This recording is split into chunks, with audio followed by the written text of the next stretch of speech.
Então, nós podemos avançar. A guerra de 1870, o que está com a espada na mão se chama Bismarck. É um quadro isso.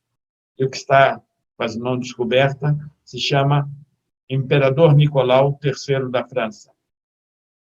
Napoleão III, perdão, Napoleão III da França, derrotado. E ele diz, nós não tínhamos as indústrias que vocês tinham e por isso perdemos. E aí nós temos que entender isso do ponto de vista de agricultura, para saber o que se refere. As minas estavam no Peru, em cor laranja, na Bolívia, em cor amarelo. E o que vai acontecer? Os pontinhos no litoral são os depósitos de salitre, salitre do Peru e da Bolívia.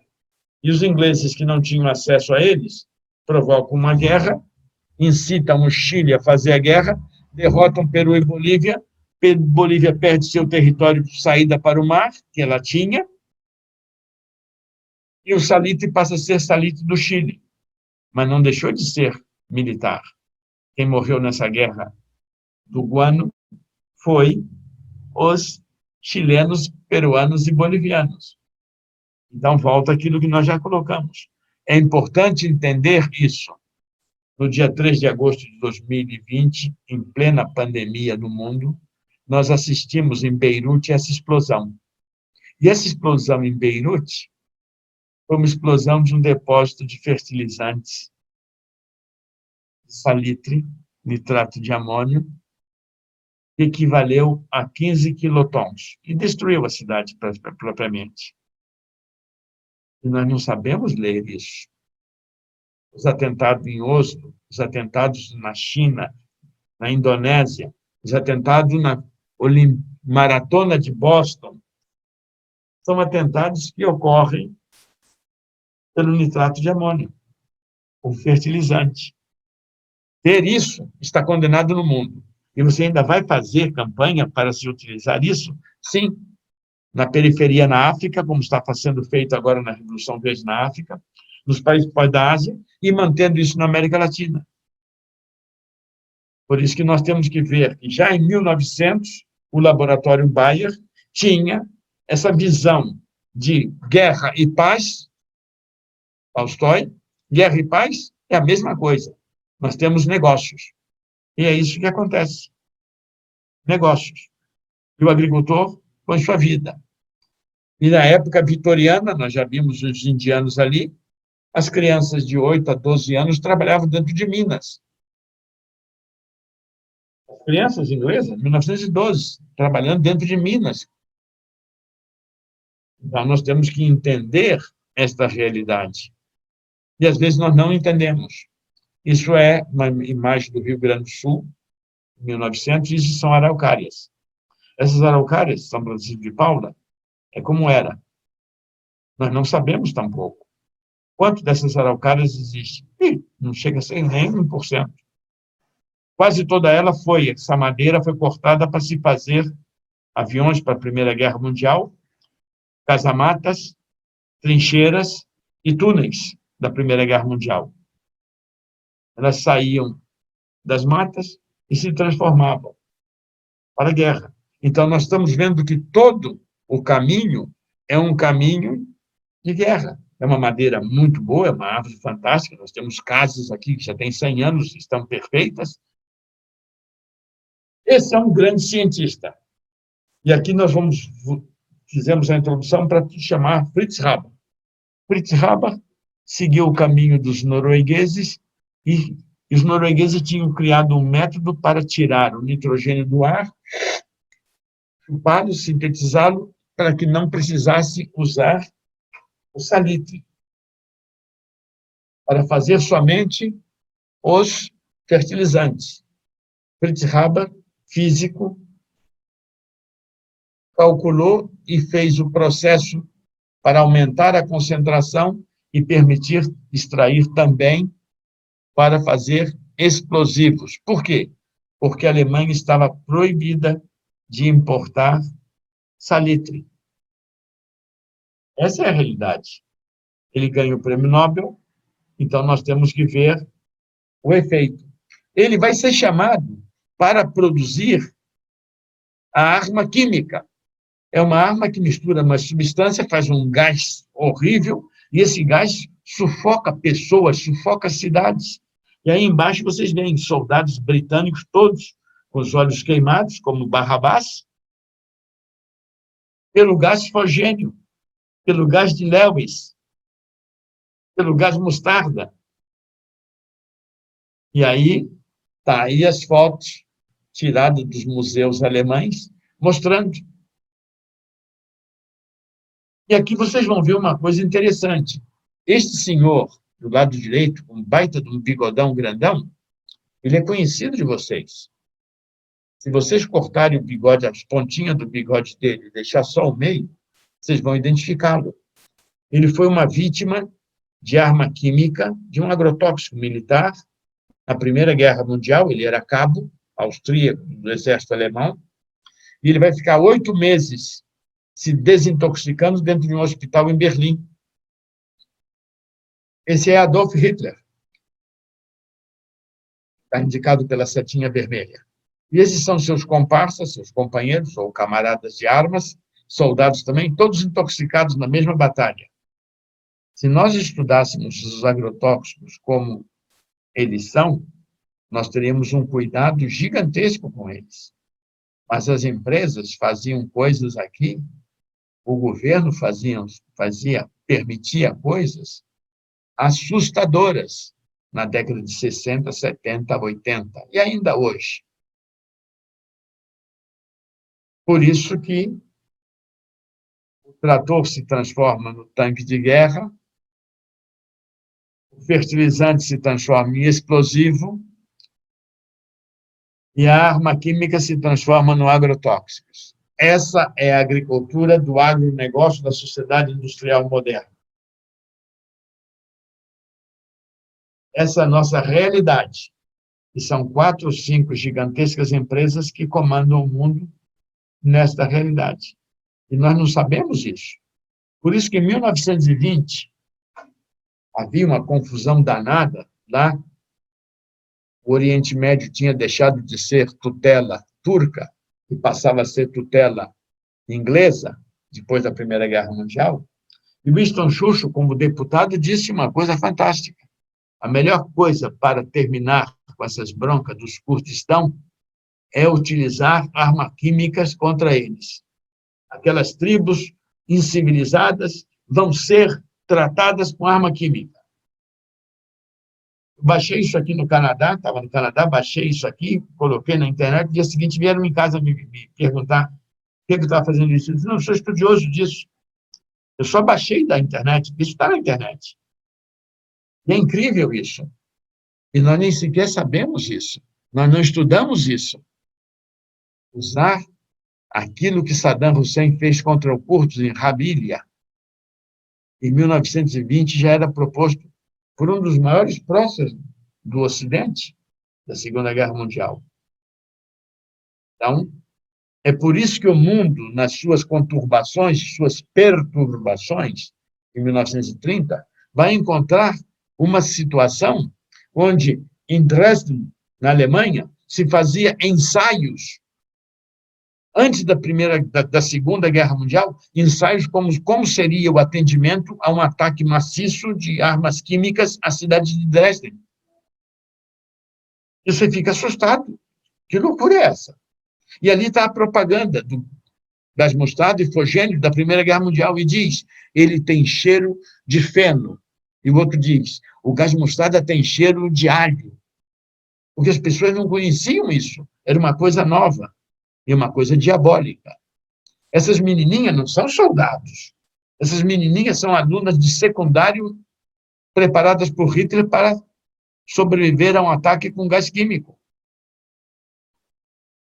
Se fosse ensinado assim, o agricultor não dormiria com isso dentro de casa. Ou embaixo da cama. Mas não é ensinado assim. Nunca foi. E é proibido falar nisso. Esses são soldados que estão testando arquivo norte-americano. Esses soldados, vocês se reparem que todos eles são afrodescendentes. E eles estão testando uma arma química Mas eles estão testando, na verdade, as máscaras antigás. Então, eles põem máscara em todo mundo está todo mundo, vai pulverizar eles para ver se a máscara funcionou. E, casualmente, todos eles são afrodescendentes. Os números estão aqui, foi retirado de uma biblioteca, e você diz, rapaz, a coisa é feia.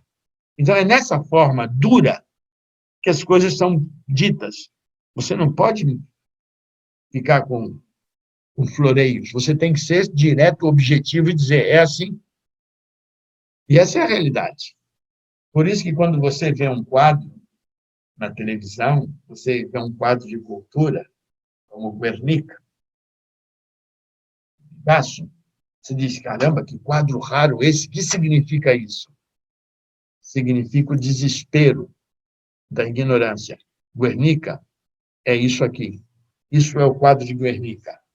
A cidade, na Guerra Civil Espanhola, onde os aviões com alto-falantes gigantescos, os aviões alemães nazistas, em 1936, 3 anos antes da Segunda Guerra Mundial, anunciavam, abandonem suas casas, saiam porque vamos fazer um teste. Esse teste era com arma química e armas extremissimamente novas. Isso é Guernica, São Lourenço, Irún, e muitas outras cidades espanholas. Por que não sabemos isso? Não, porque a propaganda não quer que fale disso, eu quero vender veneno, não quero que você saiba isso. Senão você não vai usar. E se você não usar, eu não tenho lucro. Você é objeto, eu sou sujeito, eu sou rico. E você obedece. Essa é a realidade. Nos campos de concentração, o veneno foi utilizado para extermínio. Essa é a Polônia. E, às vezes, nós não temos a coragem de dizer isso. E aí começam a surgir os grupos na agricultura. Esse senhor que está aqui à esquerda é Roosevelt, Franklin Delano Roosevelt, presidente dos Estados Unidos, que tinha um problema muito sério de saúde, foi ficando paralítico. Ele está assinando aqui um documento porque ele recebeu uma doação, e essa doação foi de 30 milhões de dólares. 30 milhões de dólares em 1929 e 30 significa hoje aproximadamente $1 bilhão. Hoje, em dólar atual. Com esses 30 milhões de dólares, o presidente disse, mas por que você está falando isso? Não. Há desemprego, há uma crise, e nós temos que preparar o futuro. Assim, e o que você acha que é bom fazer com isso? Bom, vamos canalizar todos os diques e comportas do Rio Missouri e Mississippi, para que sejam navegados.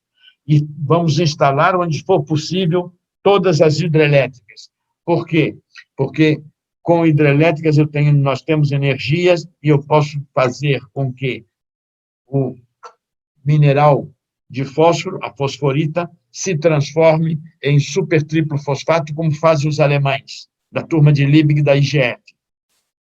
E aí nós vamos ter uma agricultura como tem os alemães. E aí nós vamos fazer. E nós não lemos isso, e é triste dizer isso. O projeto da Tennessee Valley Authority, criado com a doação de 30 milhões de dólares ao governo americano, rende todos os anos de royalties, de regalia, de retorno, 9 bilhões de dólares atuais. Foi doação? Não, foi investimento. E nós não sabemos ler isso. Por isso que esse senhor do grupo Rockefeller, que fez essa doação, o John Davidson Rockefeller, eles são um dos maiores poderosos na Revolução Verde. E agora continuam na África fazendo a mesma coisa. Por isso que aquela agricultura do fertilizante, explosivo militar, do agrotóxico, arma química militar, sabendo que a síntese seria biológica, vai se meter nas sementes. E dominar as sementes, para dominar os alimentos, e para exterminar a agricultura ultrasocial familiar, de reforma agrária, de assentamento de populações tradicionais ou de espaços ocupados por indígenas. Essa é a realidade. Nós nem sequer entendemos isso, por fanatismo e ignorância. Lá, em 1919, quando o arsênico provocava câncer na Alemanha, o governo tentou proibir o arsênico, mas enfrentou quem? Os produtores de uva, os fabricantes de garrafas vazias para pôr o vinho dentro, os comerciantes de vinhos, os vendedores de energia, os vendedores de logística e transporte e também o vendedor de arsênico. Todos eles faziam parte de um mesmo grupo, o IGF. Essa é a realidade. Hoje isso seria chamado o agronegócio. E o pobre do sanitarista ficou ali cheio de mãos, cheio de soluções. E aí foi criada uma palavra chamada tolerância, ou seja, um pouquinho de veneno não faz mal. E essa é toda uma toxicologia criada artificialmente em laboratório para justificar o interesse comercial sobre o interesse de saúde. O arsênico foi proibido na Alemanha em 1945, quando as tropas soviéticas já estavam dentro de Berlim. Aquelas coisas assim, para que ninguém saiba que os russos estão aqui na nossa porta, vamos proibir isso aqui para dizer que estamos fazendo alguma coisa. Continua a mesma coisa na periferia do mundo. Essa é a realidade que nós não sabemos. Vocês viram que aquelas crianças, da pergunta, por que se usa agrotóxico em alimentos? Eu creio que agora vocês têm uma primeira resposta. Já fizeram várias práticas, já sabem como se livrar desse agrotóxico. Toda toxicologia são mecanismos de seguros e resseguros industriais para a proteção da empresa, não para a proteção da saúde, nem para a proteção do meio ambiente. Período de carência, dose diária aceitável, Organização Mundial de Saúde, FAO, códex alimentares, boa prática agrícola, certificação, tudo isso são negócios, onde o ser humano, o cidadão, é transformado em sujeito. Não tem o mesmo valor do inglês victoriano. Então, nós temos que entender isso. O DDT é bom para mim, está escrito em inglês ali. Diz o cachorro, diz a maçã, diz a dona de casa, diz a vaca, diz a batata, diz o gado. Todo mundo diz que o DDT é bom para eles. Isso é uma pulverização de DDT nos Estados Unidos. E depois dessas pulverizações de DDT, aconteceu a grande epidemia de poliomielite. Os americanos sabem disso. Nas praias, se aplicava DDT sobre as crianças. Essa criança não é uma praga. Está correndo aí. Observem algo que é interessante. Quando você vê essas fórmulas químicas sobre essa fotografia, a da esquerda é igual à da direita. A da esquerda e a da direita e a de baixo são a mesma coisa. Mas eu vou dar um toque no computador e a da esquerda é DDT. Tem um hidrogêniozinho ali. A da direita se chama Dicofol. Por que se faz isso? Porque o DDT tem uma patente. E o Dicofol, que é o TANI, tem outra patente. Então, quando um inventava uma coisa, o outro copiava e mudava alguma coisa e tinha uma outra patente. E a competição entre as empresas é quem conseguia modificar o que o outro tinha para criar patentes. Aqui embaixo, agora, vamos ver. O americano vai transformar e vai criar o metoxicloro. Então, eu tenho DDT em cima, que é o TANI e metoxicloro. O mesmo núcleo com 3 patentes diferentes. E essa é a disputa por mercado. E eles vão formar um cartel e nós seremos as vítimas. Por que na agronomia não se ensina isso? Não, não pode. Você tem que saber aplicar e dizer quanto é e quanto tempo funciona. Não pode mais que isso. Quando você deveria saber tudo. para evitar o dano, para se ser sujeito. Afinal, o seu conhecimento é universal. O que é universal é igual em todos os cantos. Nós não sabemos fazer isso. Hoje, a gente pega trabalhos científicos da Embrapa, que diz, não sabemos como que na fabricação do Dicofol, o segundo à direita aqui, o OH, encontramos na laranja, no suco de laranja brasileiro, DDT. É que quando você sintetiza o Dicofol, forma de 11% a 17% de DDT. E como não é purificado, você vai ter que, no resíduo do suco, DDT. E no trabalho científico, o cientista não sabe disso. Não, saber ele sabe. Ele faz de conta que não sabe. E essa é a realidade. Eu convivi em algumas comissões, em alguns ambientes, que eu ficava com vergonha de ver as coisas que faziam. Na Comissão Nacional Defensiva Agrícola do Ministério da Agricultura, em 1978, 79, eu fui membro, até 80. Envergonhado de ver o que faziam. Então, a diferença entre um e outro é uma oxidrila, um oxigênio e um hidrogênio. E um está sendo usado ainda hoje. E o outro, o acaricida mais utilizado no mundo. Então, nós temos que começar a discutir isso. E, para discutir isso, nós vamos discutir. E querem ver o diabólico? Isso é diabólico. Um dos venenos mais conhecidos no Brasil, de cabo a rabo, de norte a sul, de leste a oeste, é chamado BHC. O BHC é um veneno que se usou muitíssimo no Brasil. Só que o brasileiro não sabe. Ele é uma mistura. Ele é uma mistura de mais de 9 isômeros.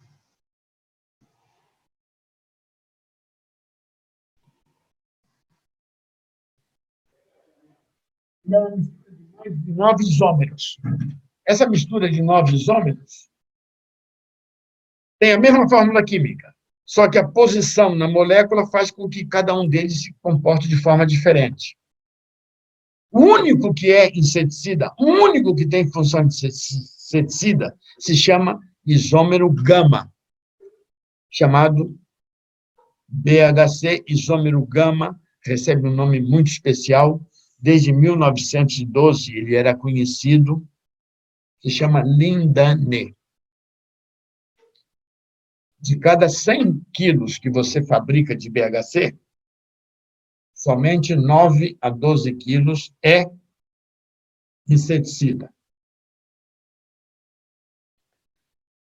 De 88% a 91% é lixo químico tóxico. Sabe o que eles faziam? É sério isso. Eles pegavam o isômero gama, colocavam ele em uma solução especial de metanol, é um álcool, e separavam o isômero gama. E esse isômero gama era usado na Holanda, na Alemanha. E o que acontecia? Eles vendiam toda o resto, misturavam, diminuía a concentração de isômero gama para somente 2% e era usado na América Latina e África. Por isso que o BHC era usado a 2%. Como é que a gente pode chamar isso? Fascínoras criminosos. Será que não tinha ninguém aqui que sabia disso?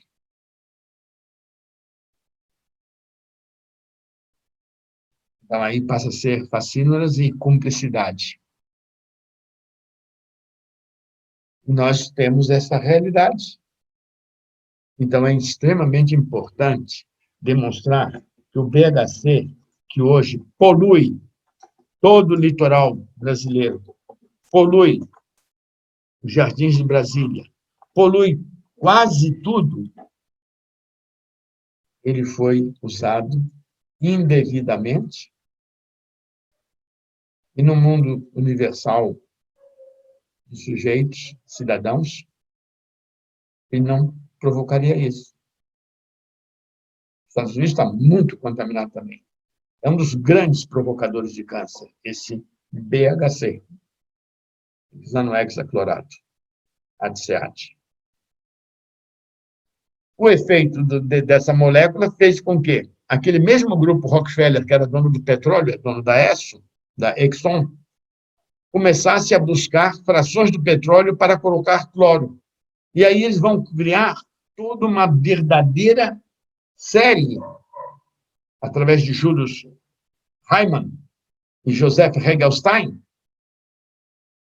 e vão produzir o clordânio, o heptacloro, o aldrin, o dialdrin, o edrin, o isodrin, o telodrin, que são produtos de uma estabilidade tão grande que tem uma meia-vida. Meia-vida é a quantidade de tempo para que ele se diminua a metade. 600 a 1.000 anos. E se você aquecer essas moléculas coloradas, através do calor, elas se transformam em dioxinas. Problema em Seveso e problema no Vietnã. Então, é diabólico isso. E se acumula na gordura. E quando uma pessoa tem um choque, ou sofre uma operação, ou tem um acidente, e se libera, e a pessoa vai ter alteração no sistema hormonal, no sistema imunológico. É o grande responsável pelos índices de câncer que existem no mundo. São esses organoclorados, como foi denunciado por Raquel Carson em 1959, 60, 61. E a indústria se organiza dizendo que o veneno é caro porque eu preciso fazer muitos estudos. Da minha síntese no laboratório, que o científico cria uma molécula, eu passo de 10 a 20 anos para poder chegar a um produto. Então, eu tenho que fazer provas biológicas, eu tenho que ter experimentações a campo, eu tenho que analisar os resíduos, toda uma toxicologia. Quando isso deveria ser feito de forma universal. Então, o que fazem os países ricos? Tem o conhecimento, e esse conhecimento é secreto, é fechado, segredo industrial, e você vai padecer de doenças degenerativas em função do lucro dessas empresas. Isso é a demonstração dos custos de uma empresa alemã, na década de 80, sobre quanto ela gastava. Por isso que, quando se descobria algo que passou nos laboratórios e se queria proibir aquele produto por perigoso, se era impedida. Por quê?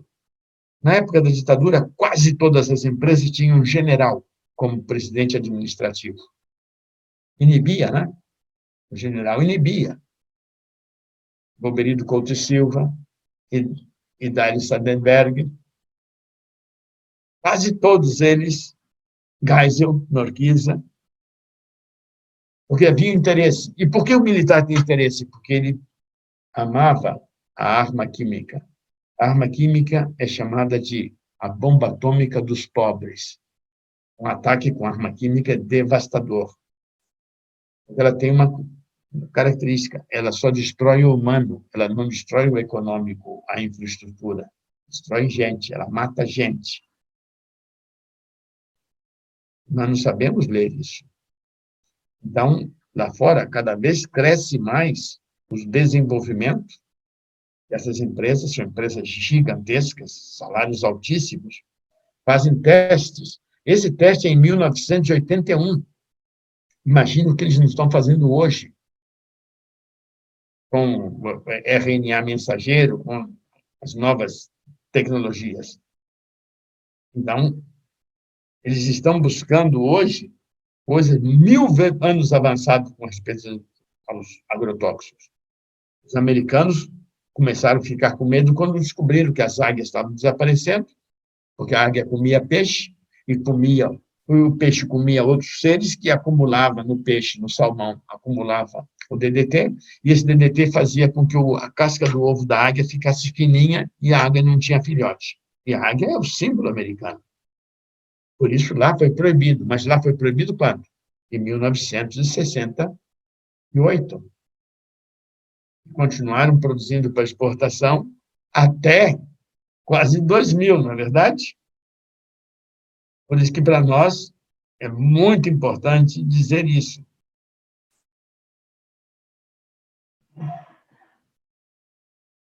E aí vocês vejam, hoje, quanto vale esse mercado? Esse mercado vale para cada um dos produtos. Se a gente calcular cada um deles, são alguns bilhões e trilhões de dólares. Nós já tentamos proibir no sul do Brasil, no Brasil, vários deles. Nunca conseguimos. Se proibia no mês, no dia seguinte vinha um ministro novo e retornava. E agora o governador estava querendo retornar o que já tinha sido proibido há 38 anos atrás. Por isso, o presidente dos Estados Unidos, em 1954, ficou assustado em ver o poderio daquela empresa alemã que migrou para a Inglaterra, para a França, para os Estados Unidos, e formou um cartel mundial. E ele disse uma frase fantástica: o poder do complexo industrial militar junto aos governos está adquirindo um tamanho e uma influência tão grande que isso será desastroso para a cidadania. O que acontece? Acontece que ele disse isso em 54. Nós vimos isso em 2020, estamos vendo isso hoje, e nós sabemos que hoje ele é 10 mil vezes maior do que Sua Excelência Eisenhower conheceu. Hoje, os países são subordinados aos interesses da Bayer, da Monsanto, das grandes empresas, porque elas já não fabricam mais somente agrotóxico, elas são empresas que dominam a produção de alimentos. Então, quando nós fazemos as práticas, e vocês aprendem essas práticas, que não se gasta dinheiro, e se consegue controlar e ter maior produção e salvar a sua produção sem gastar dinheiro e ainda se organizar como um movimento social e ter autoestima elevada, isso é uma conquista. E essa é a função desse curso. Conquistar.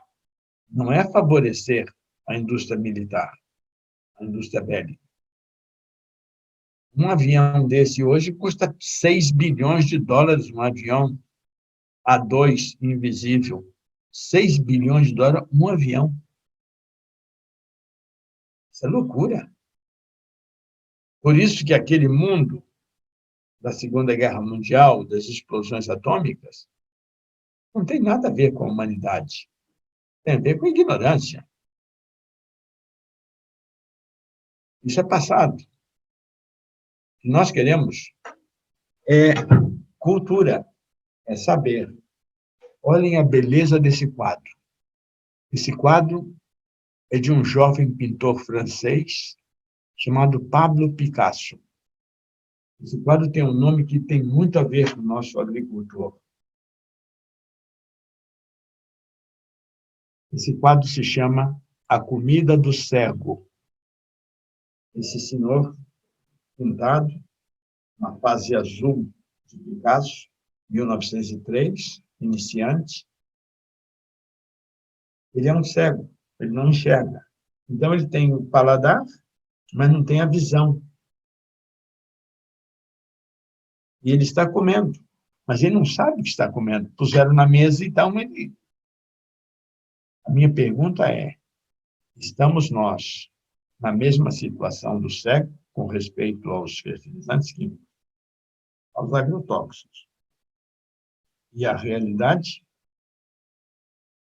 Como fazemos para abrir os olhos, para enxergar? Porque o alimento continua sendo uma coisa sagrada. Esse também é Picasso. E olha a criança recebendo a sua sopinha quente e a mãe em posição de veneração, entregando o alimento a essa criança. Esse é o... Vamos pensar um pouco no que foi dito antes sobre aquele cupim ultrassocial que alimenta a colônia de cupins. Aquela saúva ultrassocial que é obrigada e responsável por alimentar o formigueiro. Aquela abelha que alimenta a todos na colmeia. Também o topo pelado. E nós? O que perdemos ao nos tornarmos cegos na hora de comer? Teremos a alegria e a veneração desta mãe e desta criança? É muito interessante entender e perceber isso. E o pior não é isso. O pior é dizer aos professores universitários, aos técnicos, que estamos atrasados 70 anos, porque isso é coisa do passado, coisas para a periferia, para os pobres. Existe isso. Então, é fundamental entender. E hoje, os organismos multilaterais, FAO, OMS, Banco Mundial, Unicef, Unido, diziam que havia fome no mundo. Anunciaram a Revolução Verde para tirar o subdesenvolvimento.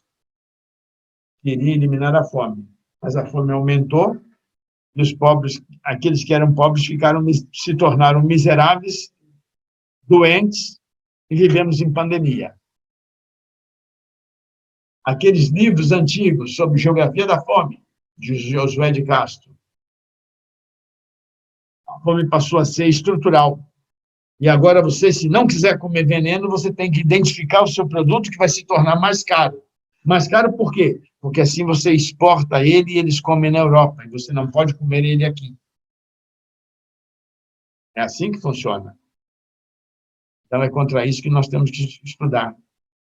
Quando nós discutimos a fome na Holanda, nunca foi, não existiu fome na Holanda, existiu outra coisa. Era uma questão de território, uma questão agrária, uma questão de tecnologia, de autonomia, que só sobrava tempo para os irlandeses produzirem um pouquinho de batata para comer. Mas a Irlanda era grande exportadora de cereais que não pertenciam a eles, pertenciam aos ingleses. Mas nós não sabemos isso. Essa foto dessas estátuas da fome na Holanda, matou 4,5 milhões, como dizem os professores nas faculdades, essas fotos aqui mostram a verdadeira cara da fome na Irlanda, que fez 1,5 milhão de mortos e 1,5 milhão de pessoas imigrantes e outros 700 mil que morreram na travessia. Por isso, para nós, é extremamente importante separar o que é a ideologia, o que é a realidade, e dizer para o agricultor, você não precisa usar veneno. Você pode produzir com altíssima qualidade. E essa altíssima qualidade vai depender de como você prepara a terra, de como você faz a saúde do seu solo. E é isso que nós temos que ver nesse curso. Porque quem está por trás de todos esses organismos estão atendendo somente um setor. O setor chamado agronegócios, que é um setor onde os grandes bancos e as grandes agrocorporações determinam o que deve ser feito. Não serve da forma ultrasocial para a humanidade. São interesses. E alguns países já estão tomando as atitudes contra isso. Então, nós temos que começar a entender por que eles querem dominar as sementes vegetais e sementes animais, e dominar os métodos de produção, e determinar o que você vai comer, porque para eles você é o cego, que precisa comer, e somente eles podem produzir o alimento.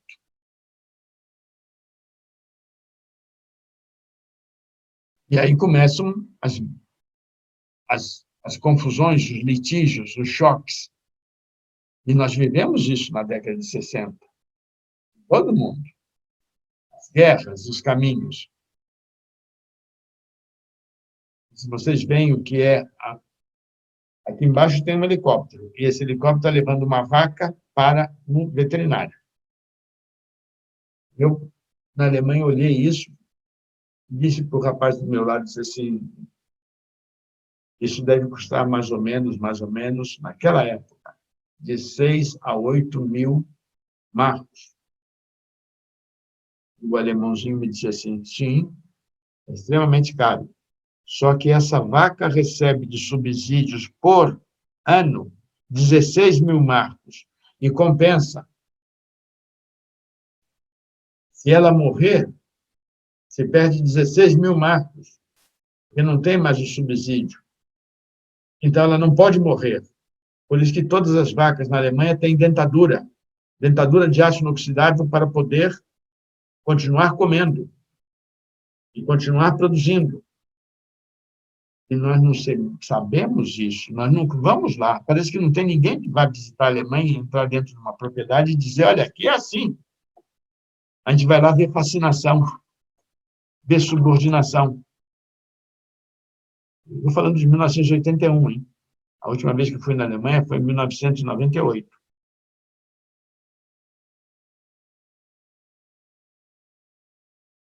Por isso que, às vezes, nós não nos damos conta quando falamos de soja. Nós não sabemos o que significa soja.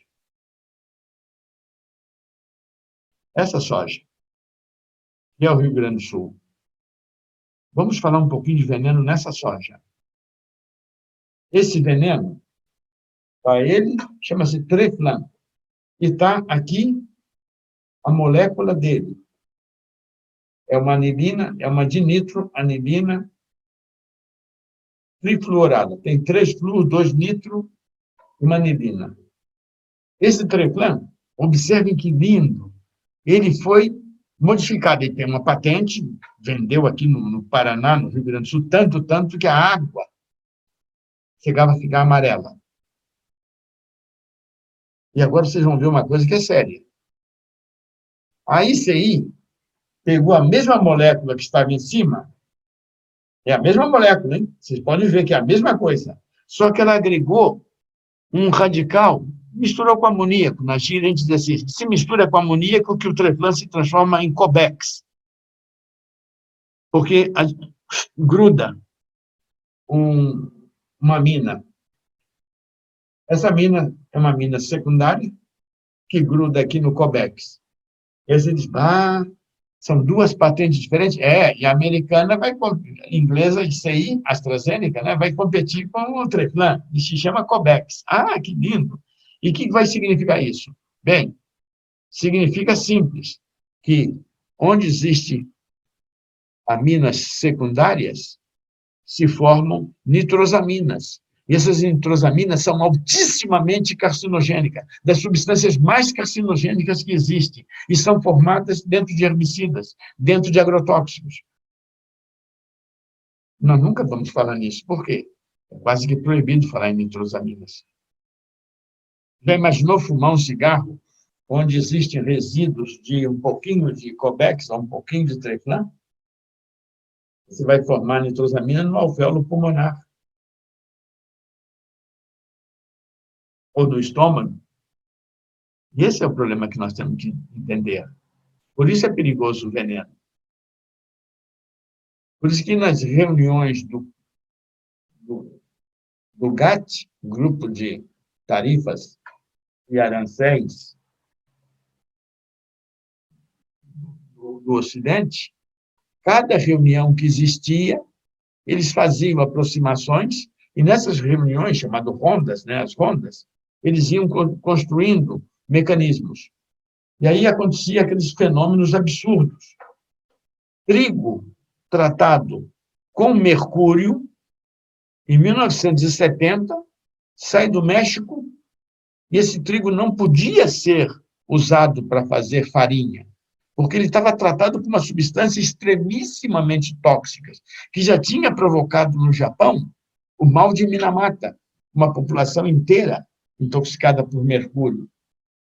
E ele vai ser trocado, essas sementes velhas, que não podiam ser vendidas, vão ser trocadas por petróleo, por uma empresa que agora faz frango orgânico aqui no Brasil, e lá vai intoxicar 3 gerações de pessoas. E esse é o mundo. Esse mundo.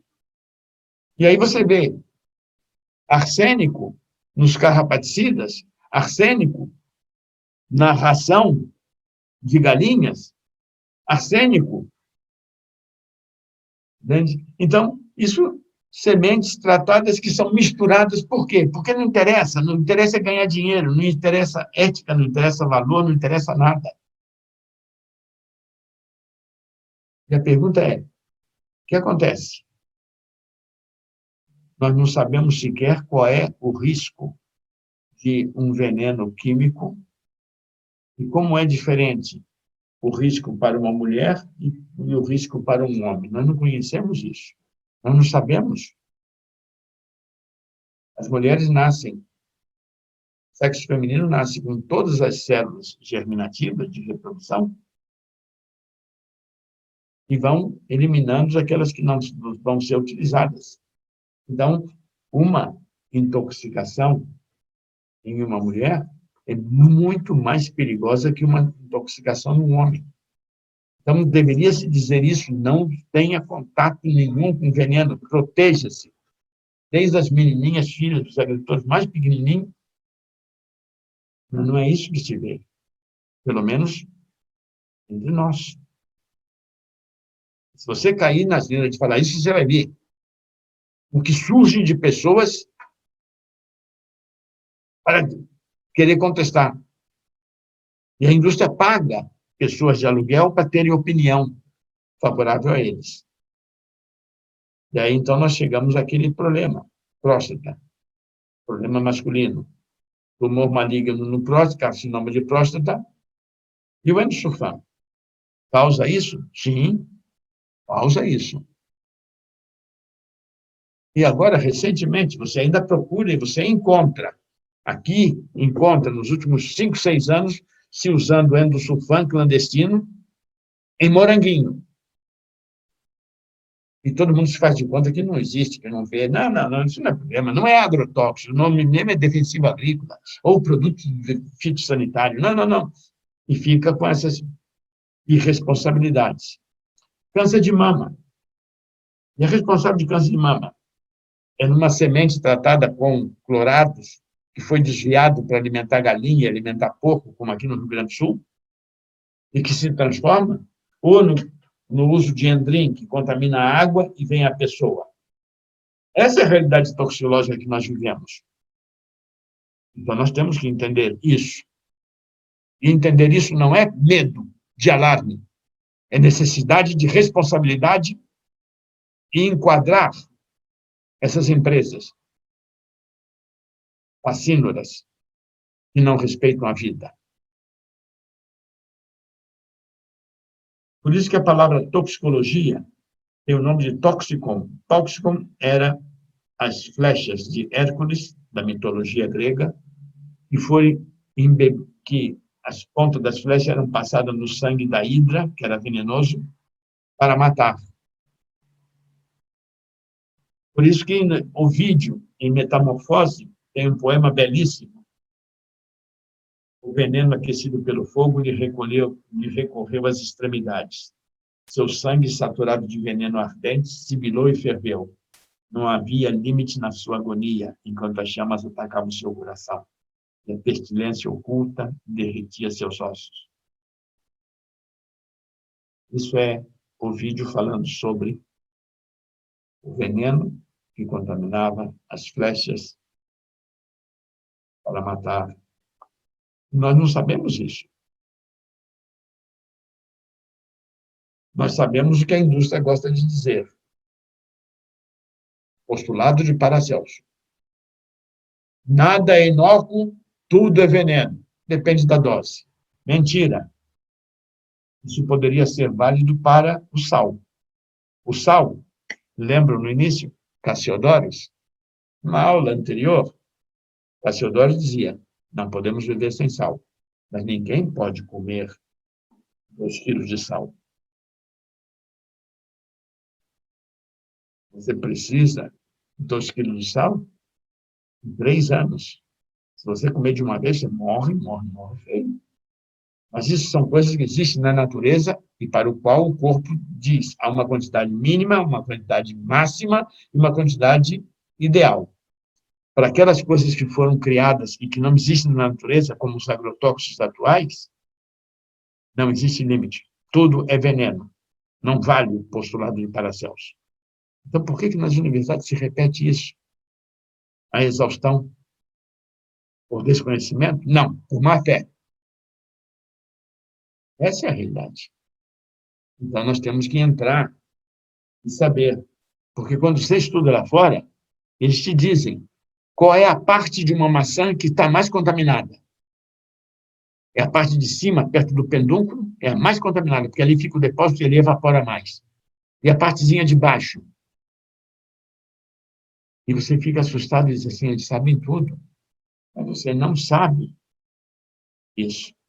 Então, tudo isso faz parte de um poder de domínio. Nós precisamos saber isso. Na Alemanha, nós levamos semente de camponeses do Rio Grande do Sul, trigo, e pedimos a eles, antes de viajar, não pode usar veneno. É um pedaço de terra aqui, vocês não usem. Essa semente aqui é para nós fazermos análise e ver como é que está a contaminação. Nós não usamos veneno. Chegamos na Alemanha, analisamos e encontramos tudo isso aí de veneno.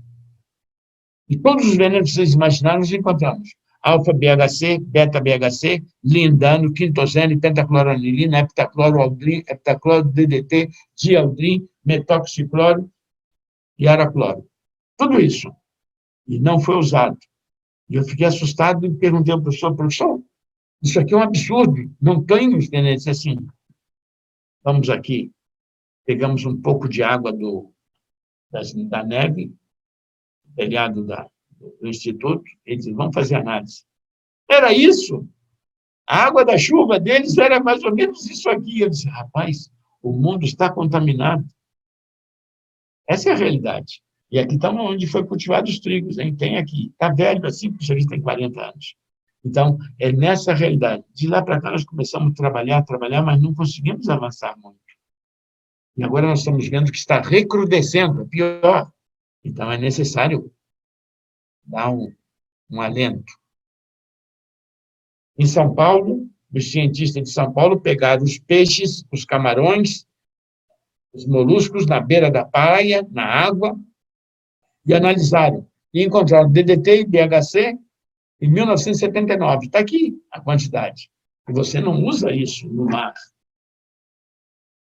E a quantidade de BHC em São Paulo é assustadora, 940 nesse roubado aqui, ó, centopomus decimalis, 940. Isso, duas postas dessas dá uma diarreia. 3 postas de roubado, um guloso vai diretamente para o hospital. Essa é a realidade. No leite materno. Em todo mundo se fez análise no leite materno. A quantidade na Alemanha, 1,7. Na Austrália, perdão, 1,7. Na Grã-Bretanha, na França, na Dinamarca, na Holanda, na Bélgica, e vai aumentando. Polônia, Israel, Índia, é o mais alto. Nós, quando chegamos na Alemanha, todos fizeram todos os exames, sistema alemão, e uma menina baiana, professora de educação física, foi chamada para fazer por segunda vez os testes de sangue. E me disseram assim, você fala alemão, ela não fala quase nada. Você vem que você vai ser o tradutor dessa menina. Eu cheguei lá meio apavorado, porque o meu alemão não era muito bom. Tinha estudado bastante, mas, puxa vida, uma responsabilidade na Alemanha não é uma responsabilidade no Brasil, são coisas diferentes. Eu cheguei com ela começou a tirar e o professor olhou para ela e disse assim, você é o tradutor? Eu disse, sim, senhor. Traduz para ela. Algumas coisas eu vou falar e você não fale para ela. Eu disse, rapaz, essa menina tem no sangue uma quantidade de BHC de 30 a 40 vezes mais do que nós nunca tínhamos visto. Mas, bom, se o problema é esse, fique tranquilo. É que eu sou do sul do Brasil, e no sul do Brasil não foi usado como na Bahia ou como na Amazônia. Lá se combate a malária com BHC. Como se combate a malária, se passa dentro de casa de 6 a 8 vezes. Então, existe muita contaminação por BHC. E, sabe, já estou receitando aqui alguns remédios para eliminar esse BHC. Para vocês verem o que acontece. Essa menina hoje mora na Alemanha, ela migrou para lá, quase todos eles ficaram por lá. E essa é a realidade. E aqui é o leite materno de um bebê, de um bebê. Então, o que aconteceu? Aconteceu uma coisa raríssima. A Nestlé utilizou na Guatemala propaganda dizendo: não dê leite materno às crianças porque está contaminado com DDT. Dê o nosso leite em pó porque as vacas são tratadas com mais cuidado e não tem tanta contaminação. A gente diz assim, que coisa rara, não? Isso é uma palavra um pouco estranha. Vocês já viram e já entenderam o gráfico anterior da praga e o gráfico do controle biológico. Quando nós fizemos, em 1981, a Lei Gaúcha dos Agrotóxicos, ela foi parar na Suprema Corte de Justiça, no Supremo Tribunal Federal. E foi julgada no Supremo Tribunal Federal. Mas quem alegou que nós não podíamos fazer uma lei foram as empresas de agrotóxicos. Olha o nome delas. Bayer alemã, Tasker alemã, Boehringer alemã, Rest alemã, Rodia francesa, Shell Química inglesa, ICI inglesa, Ciba-Geigy suíça, Sipcar italiana, Vesicol americana, Diamond Shamrock americana, Dow americana, Pfizer americana, Ron Rice americana, Stauffer americana e United Carbide americana. Só que eles perderam, porque nós pudemos fazer a nossa lei, que agora, recentemente, tentaram destruir, e não conseguiram. Por quê? Porque cidadania é tudo. Conhecimento é tudo. Nós temos que ir à universidade estudar para mudar, para construir cidadania. Por isso que, quando você estuda um gás de guerra, você está sabendo o que você está fazendo ali. Você não é um fanático por guerra. Você está comparando aquele tabum, aquele soman, com a mesma molécula do glifosato. Você vê que o núcleo é o mesmo, o fosfonil, metilfosfonil. E aí você sabe que esse metilfosfonil ele vai se transformar num agente nervoso chamado VX, ou VX.